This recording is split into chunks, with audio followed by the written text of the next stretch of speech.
Council of the FCT, where it was alleged that 1,219 votes were recorded for a political party, despite having only 345 registered voters and 201 accredited voters during the Saturday during the last election.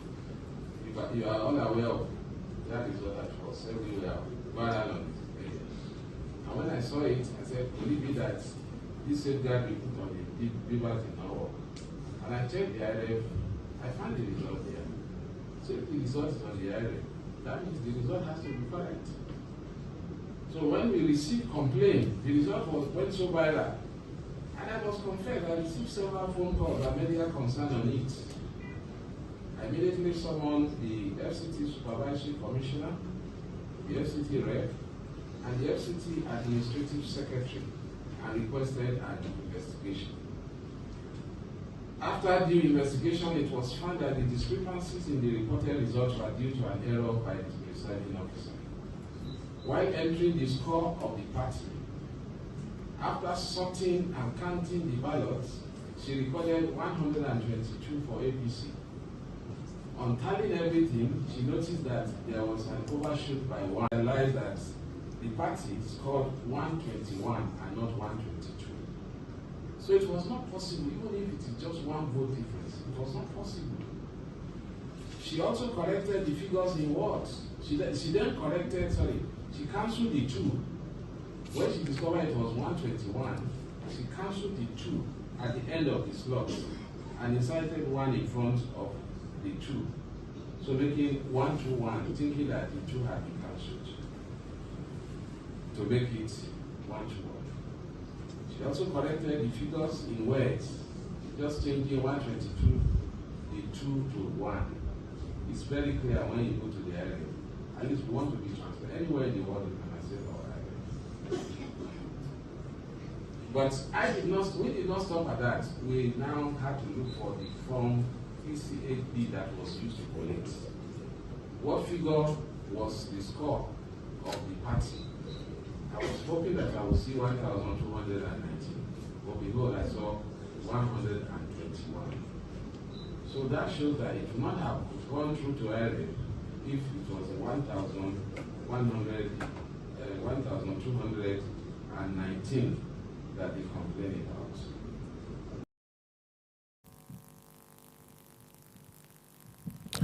Yes, welcome to today's Matters Arising. A lot has happened in the political scene today.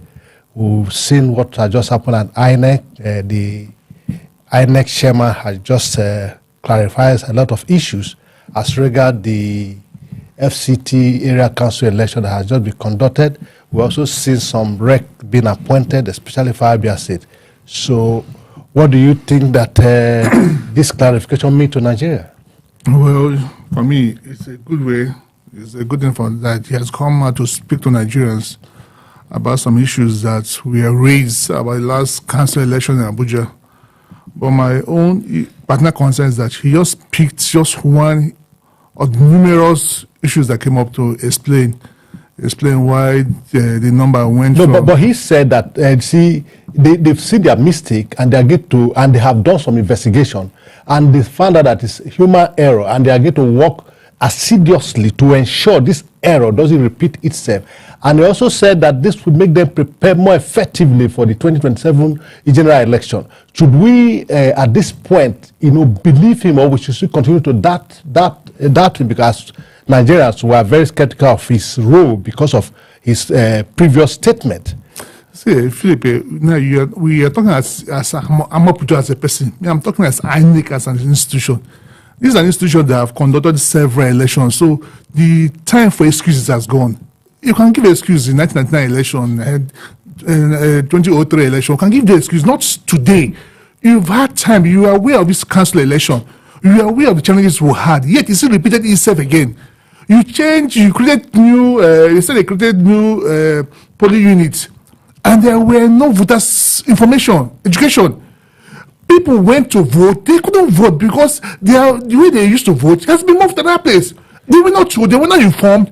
You come to see, It is more than what he explained. Yeah, but the video we saw, there are a lot of the man took his time to explain and to make a lot of clarification. It's not just you are saying that it's just one particular case that you make reference to. You see, there would have been enough time for you to take every incident that happened at that polling at that election.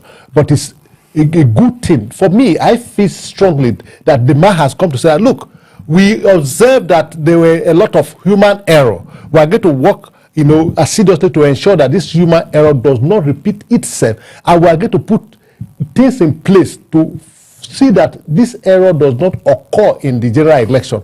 And don't forget, the Senate has, asked the CBN to, or rather, they have approved a 30 billion in addition to whatever they have asked to ensure that this kind of human error do not happen again. What they are trying to do is that, okay, fine, they will employ people a good time, they will train them effectively before the election. That's what the man is trying to tell us. You see it from the video. We've gone beyond taking people's words, but his words will amount to nothing in court. We saw everything Jaga told us, the last time chairman told us, Yakubu told us, and when we went to court, it was nothing.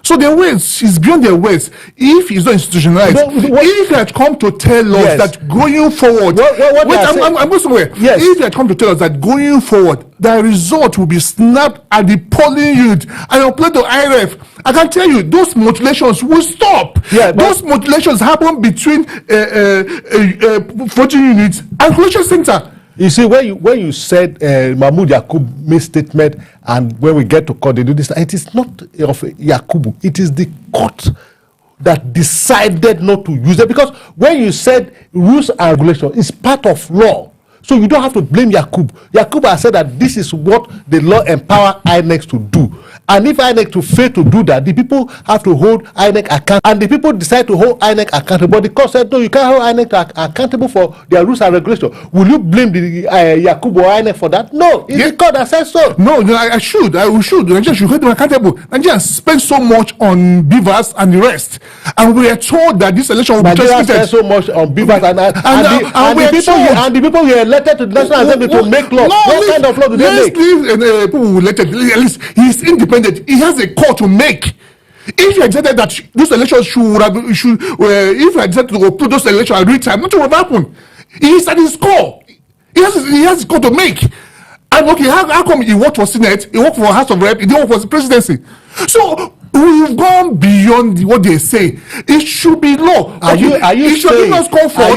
He should have given us comfort by telling us, I will keep insisting on this, that result will be uploaded from the polling units, not at the collection centers. If I understand you correctly, what you are saying that, look, Mr. Amupitan should stop giving us excuses. We have gone beyond excuses.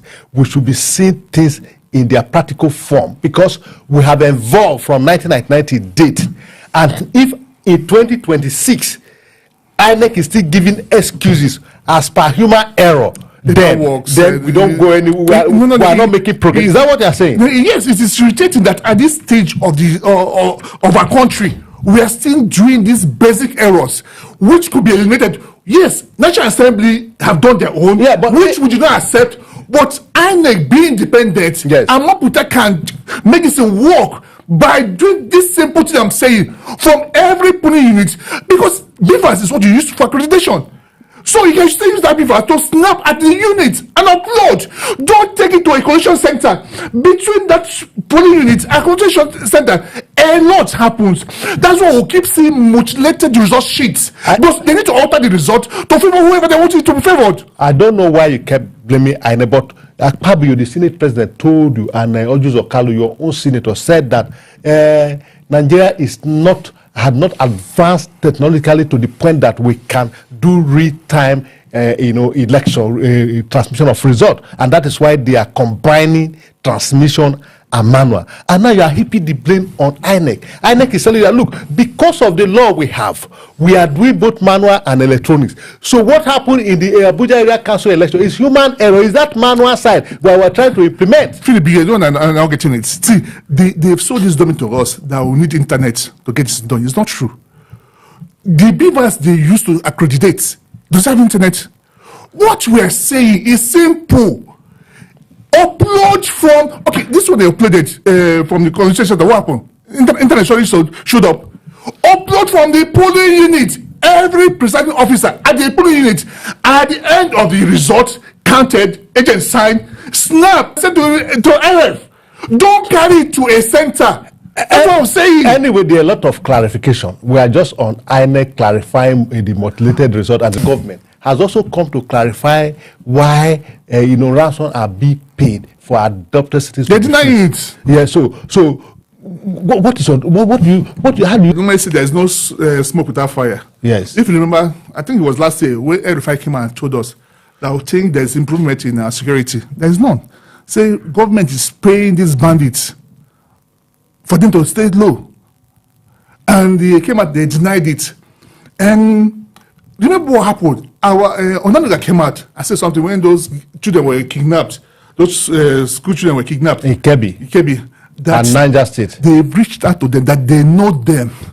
They've spoken to them. They will be released. So Nigerians have lost faith in what they say. Somebody has gone underneath to do undercover work, and the person has come out to say monies were paid to get people released. And federal government is then come denying it.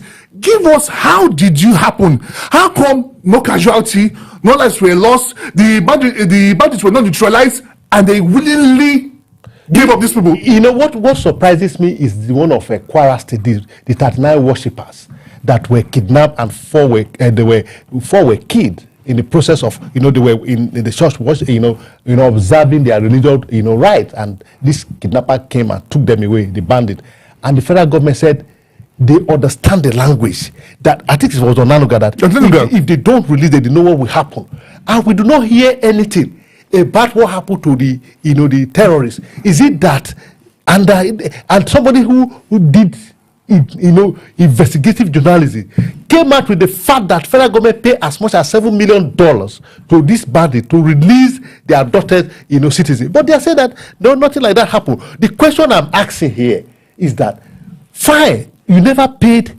any ransom, but these persons were released. What was the reason of them being kidnapped in the first place? Because they were released and had nothing happened to them. You didn't pay anything. You do not destroy the enemy. The enemy is still in their true state. So what is the transaction? What actually transpired? Well, they want to show Americans that they are working. Remember, it's after Trump tweeted all these things happen. Prior to Trump's tweet, we'll see people being kidnapped every day.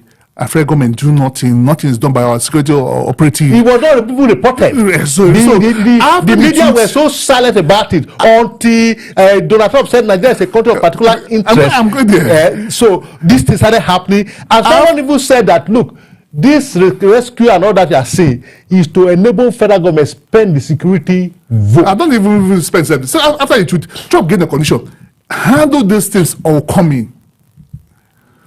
Get this thing sorted out or coming. So how do you get it sorted out? To show that you're working. After this kidnapping happened, they were able to secure the release of these people, which is a good thing.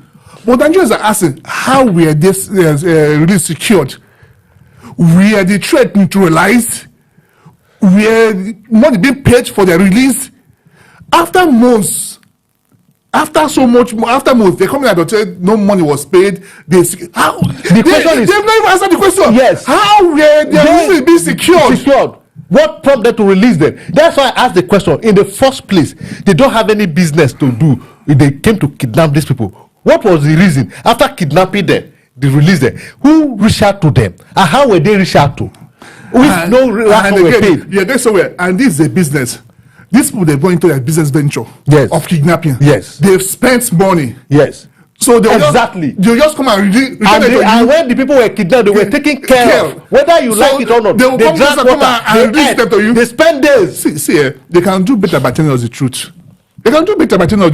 Yes, it's easier to say, okay, we've made a mistake, we've paid for their release because of because we had from our records, there are so many pregnant women there are so many kids there are so many people that needed attention. Based on this, we did this.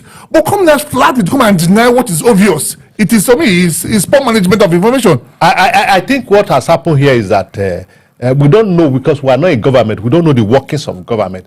Maybe It's just one of the way government works in this part of the world. But we do know that in the Western world, in other clime, government is something that has to do with transparency. Yes. The public need to know what is happening in the system, because the public are the employer of those who run the affairs of the state. But the reverse is the case here. Those that the public employed became the MD and the alter ego. What their words are final. Those who employ, they do not even have a say on what they do. It's even so funny that the same people that claim that they got people released, a community inquirer was written they're going to be attacked. Yes. DSS, the letter was sent to DSS, yet nothing was done. These people came and overran the community. The same people could go and rescue people. It doesn't join. The video doesn't add. It doesn't add up. Yeah. So, those are part of the clarification we're having this afternoon. Another one another topic we had. A deputy governor of Bayelsa State passed while working for the good of Nigeria and the people of Bayelsa State. May so rest in peace. But today, like we said, the person when he died, I lose. We had a new deputy governor in Bayelsa State. Before the man became the deputy governor, he has been the chief of staff to the governor, and it's a man that the Bayelsans, they so about the man, they praise him so much, and all of that. And he happened to come from the same local government with the late deputy governor. How do you see Bayelsa State moving forward with the new deputy governor? Well, first of all, I want to say congratulations to the deputy governor, even though I don't know him. His name is Akpe. Congratulations for your new calling, for a new posting. Remember, you are there to serve the people. Nigeria and the world will always remember the deputy governor died. He stood for what he believed in. When his governor, they came to APC, he said he's not going. Say it was PDP that gave him that mandate. He stayed with PDP. On that process, he died. I wish you could be said about you. You can stand in the face of our adversary, putting yourself over the people they ought to serve. You are a servant of the people. But in Nigeria, what you have is rulers, not leaders. They rule over them. So God has brought you, because I believe power comes from God. God has brought you to the Bayelsa State for a time like this, to be a servant to the people, to serve them rightly, and through your service, Bayelsa State will move forward. South Bayelsa State, fella say my people fear too much. I no one die. Papa dey for house, mama dey for house, but we all die, and we are dying every day. Mr. Akpe, you are now the deputy governor of Bayelsa State. You were PDP when you were appointed as chief of staff. Now your boss is APC. Nigeria is all eyes are on you to see how you are going to pilot the affair of the Bayelsans. We believe that before you were picked and being cleared by the Bayelsa State House of Assembly, they have see that quality. You will hope that you will not disappoint the people of Bayelsa State. We are here. We'll bring the news to you the way they come. A lot of matters are arising. We will stop here today. Tomorrow, next tomorrow, we'll continue. Join us on the comment and bring up your comment, and we'll continue to